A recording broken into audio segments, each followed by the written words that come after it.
et vice-coordinateur du F24, qui est le regroupement de l'ensemble des forces vives de la nation. J'ai appris que beaucoup de leaders politiques, parmi lesquels Moustapha Guirassy, Mme Maïmouna Bousso, M. Déthié Fall, M. Abdourahmane Diouf, M. Cheikh Tidiane Dièye, entre autres, ont été gazés et brutalisés et aujourd'hui sont retranchés au siège de M. Déthié Fall et ne peuvent plus sortir.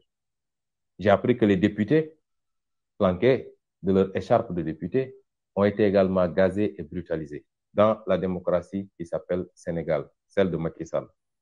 J'ai appris qu'énormément de militants de PASTEF, dont certains responsables de premier plan comme Mme Yacine Fall, ont été brutalisés également et gazés. J'ai appris qu'il y a un journaliste qui a été blessé. Chers concitoyens, il faut arrêter Macky Sall pendant qu'il est temps. Il est temps que tous les Sénégalais prennent leurs responsabilités pour sortir et faire face à Macky Sall. Et j'en appelle à cela, à un sursaut national, à un mouvement de résistance nationale conformément à notre constitution pour faire face à Macky Sall. Parce qu'il n'est plus dans une dictature rampante. La dictature est carrément debout et marche résolument vers ses objectifs, c'est-à-dire s'imposer définitivement comme seul leader qui peut assumer les fonctions de président de la République. Ses velléités de faire une troisième candidature, c'est devenu un secret de polichinelle. Et je l'avais dit la dernière fois, atteindre son but avec Ousmane Sonko, c'est l'atteindre également plus facilement avec tout le monde. Dans ses projections, il faut écarter l'homme Ousmane Sonko et après, ça deviendra beaucoup plus facile pour imposer mes desiderata à tout le monde. Et c'est pourquoi les gens doivent comprendre que ce n'est pas une affaire d'Ousmane Sonko. Ma personne importe peu. Qu'importe celui qui deviendra président de la République ou pas. Mais ce qui se joue va au-delà de la personne d'Ousmane Sonko.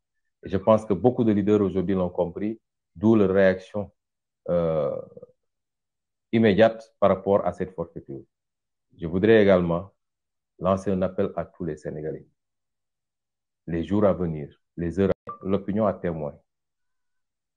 Je prends l'opinion à témoin par rapport à ces manipulations extrêmement vicieuses dont le gouvernement de Macky Sall est habitué. Et je dis qu'on en tirera également toutes les conséquences. Il n'y a absolument rien à reprocher à qui que ce soit. Et ils ont l'habitude de charger des dossiers pour atteindre d'honnêtes citoyens.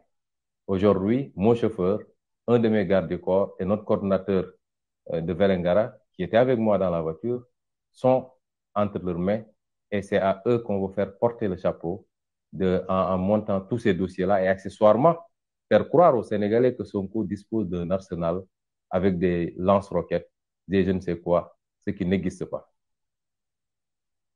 Chers concitoyens, le moment est grave. Une fois à Dakar, j'ai été séquestré. Je vais attirer l'attention de la communauté nationale et internationale surtout, puisque les Sénégalais connaissent bien Macky Sall et son régime. Leurs propagandes ne sont plus destinées aux Sénégalais. Elles vous sont destinées, vous de la communauté internationale. Je voudrais attirer votre attention sur ce qui se passe. Au nom de quoi un citoyen qui n'est sous le coup d'aucune condamnation à une peine d'emprisonnement ou de mise en résidence surveillée peut se retrouver avec toute une armée qui boucle, non pas seulement ma maison, mais tout le quartier, importunant mes voisins. Depuis ce matin, tout le quartier est en train de respirer les gaz lacrymogènes tout autour de la maison. Au nom de quoi, dans un pays qui se dit démocratique, on peut séquestrer un citoyen qui n'a de tort que d'être un opposant ferme et farouche au régime de Macky Sall, sans aucun soubassement judiciaire, sans aucune base légale. Au nom de quoi? Et c'est la énième fois que ça arrive, que ça survient. Et au nom de quoi d'autres citoyens qui se lèvent pour aller rendre visite à ce citoyen-là sont attaqués, gazés, blessés ou emprisonnés. Je viens d'apprendre l'arrestation de M. Alioune Sané, coordinateur du mouvement citoyen Y en a marre et vice-coordinateur du F24, qui est le regroupement de l'ensemble des forces vives de la nation. J'ai appris que beaucoup de